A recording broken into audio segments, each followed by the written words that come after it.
Bonjour et bienvenue au podcast Fatherless and Feminine, le podcast dans lequel on expose, on met en lumière les défis relatifs à l'absence paternelle dans la communauté afrodescendante.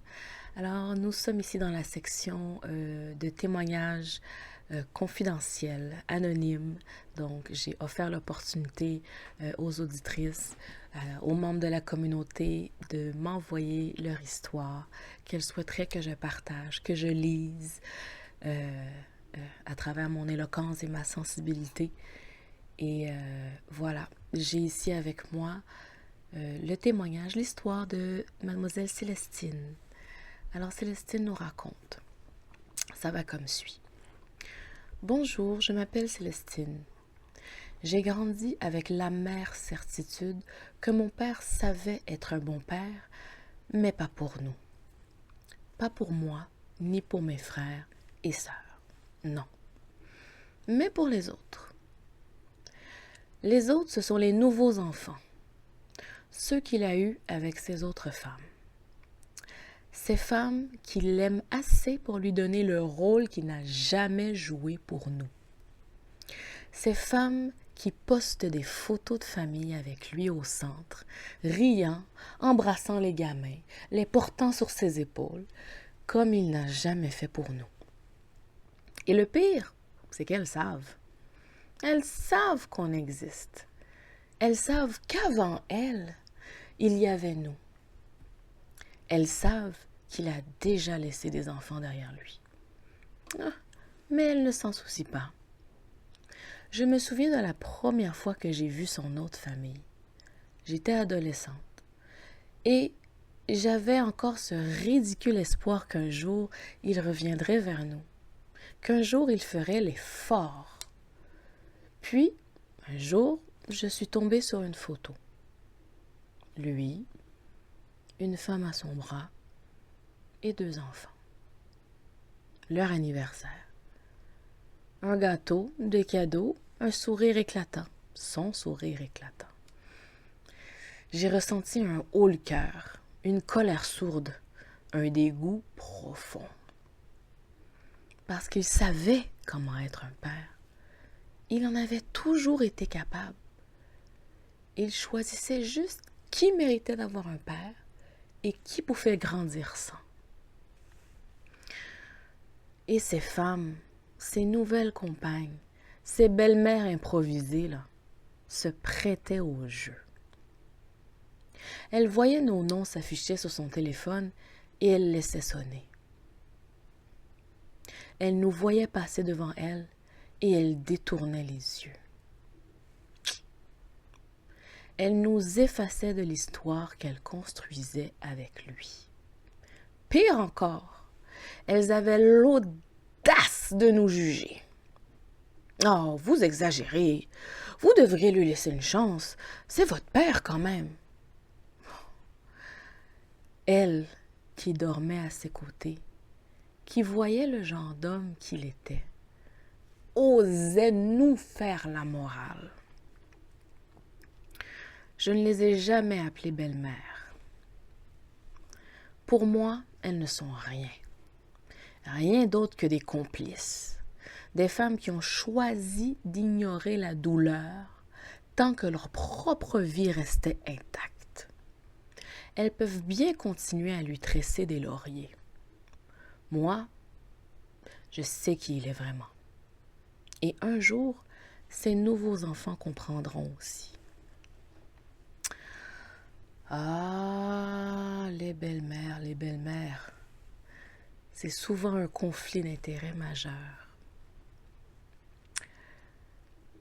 Moi, ayant été, je suis l'aînée, j'en ai vu plusieurs belles-mères.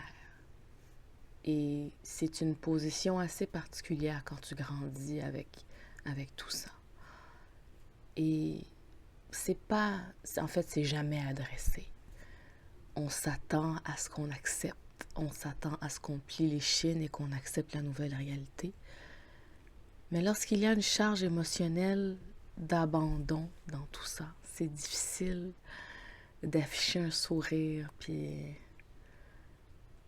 de jouer la comédie pour maintenir la paix. Moi, d'abord et avant tout, j'ai toujours voulu établir le contact avec mon père d'abord, de réparer les pots cassés avec mon père d'abord, de créer un semblant de relation constant, fiable et stable d'abord, avant d'entrer en relation un peu plus profonde et plus sérieuse avec la belle-mère, avant de valider la belle-mère.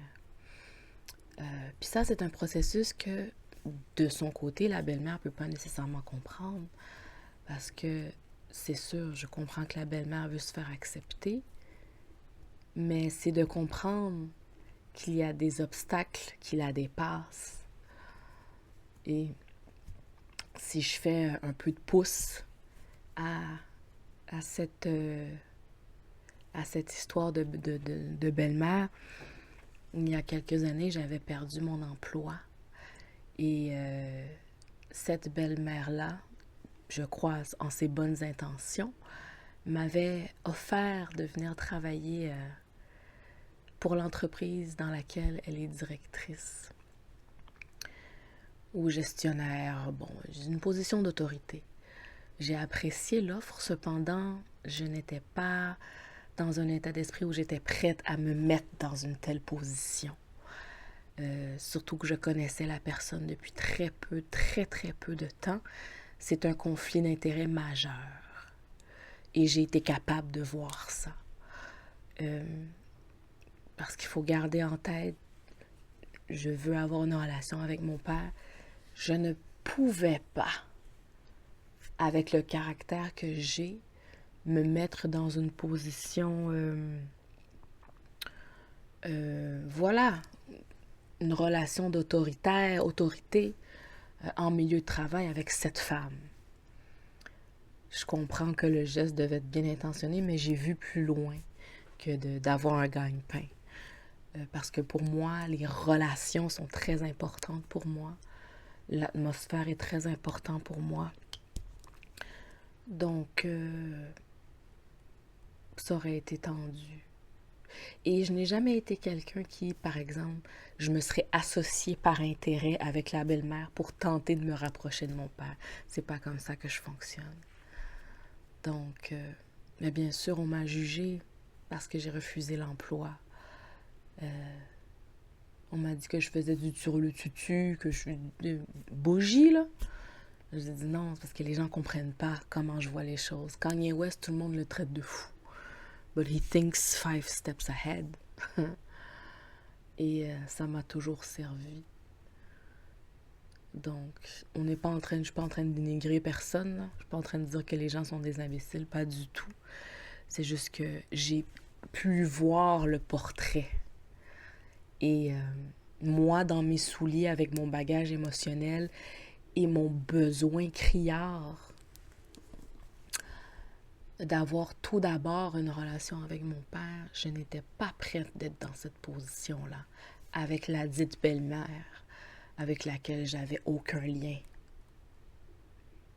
Vous imaginez, mon père était avec cette femme depuis 6 ans. Ça faisait que quelques mois que je la connaissais. J'étais pas prête pour ça. Alors voilà. Quelques semaines après, j'ai trouvé un bon poste. J'ai fait 50 000 $ la première année. Voilà, on dira ce qu'on voudra. Allez, bonne journée.